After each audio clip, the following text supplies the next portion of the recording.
Hello and welcome to the Lone Star Conference Hall of Honor Spotlight. I'm Brandon Tripp, and today we have the honor of speaking to an LSC softball legend and former Angelo State pitcher and assistant coach, and now LSC Hall of Honor member, Claudia Lopez. Claudia, so glad to have you. Hi, thanks for having me. First of all, congratulations on your very well-deserved induction as part of this 2021 class. What was the first thing that went through your mind when you heard that you would be joining the LSC Hall of Honor? Well, first of all, I was pretty shocked. I was very surprised. I got a call from Coach Scott. I was actually at the airport in Washington, D.C. So it was a very random good news, I guess. And very excited, very honored and humbled to be recognized for this award.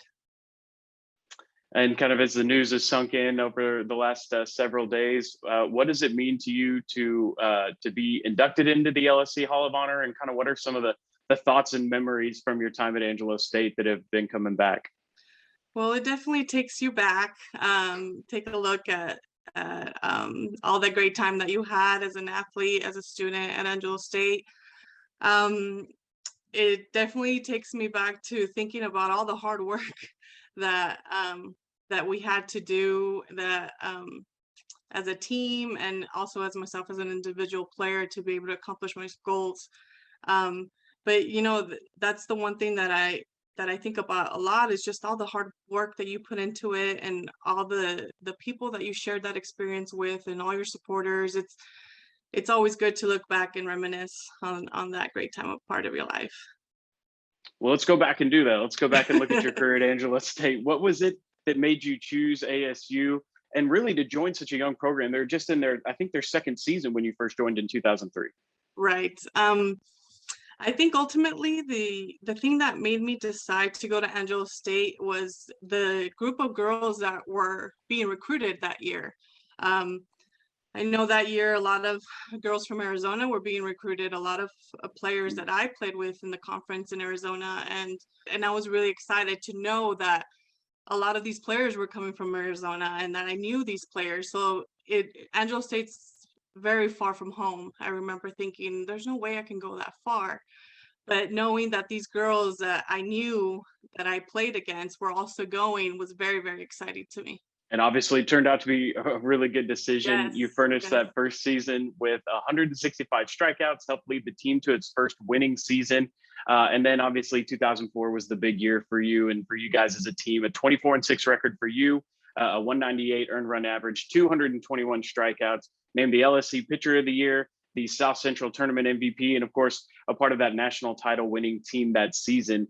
You also finished your 2 years there as the Rambell's record holder for career strikeouts with 386, the lowest ERA in program history at 2.0, and in strikeouts per game at 7.16. Of all those accomplishments, which ones are you the most proud of? Oh my gosh, well, definitely winning the national championship in 2004. That was such an amazing experience that I got to live with my teammates, with my coaches. I mean, it's something that you never understand how amazing it is until you actually live it. And it's something that you wish every athlete can experience, you know, because all athletes work so hard in their sport. Let's go to that national championship and to that tournament. You were incredible in that run, opened with a 4-hit complete game, 12 strikeouts against Shippensburg, and then picked up another win and a save, and then came on in that title clinching game to get the last out. What was that run, the tournament run, like for you? And specifically, what was that moment like, being on the mound to record the final out? Well, I think what I can remember from the national tournament is just living in the moment, taking one pitch at a time, one play at a time, one out at a time. There's just so much excitement and so much adrenaline that we kept reminding ourselves, just one thing at a time, one step at a time. And I think that's one of the major things that helped us to get as far as we did, because we just focused all of our energy at that moment and what we wanted to accomplish at that time. But such an amazing feeling. I don't think it hit any of us until maybe a week or two later that we actually won the national championship. You know, it's just it's very overwhelming and very exciting.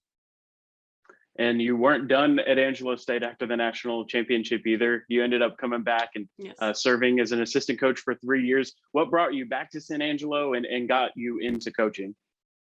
Well, I remember a conversation with Coach Scott.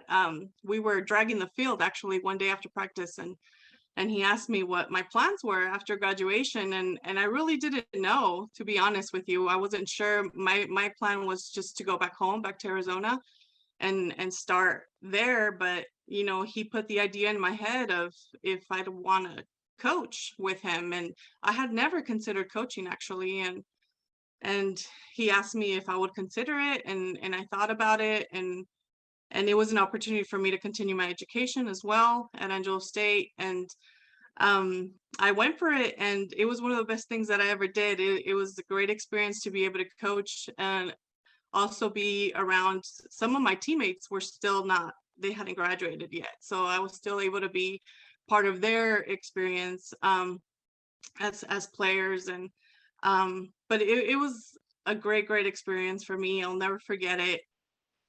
That's awesome. And switching to life off the field now, what have you been up to since you left Angelo State after the 2009 season?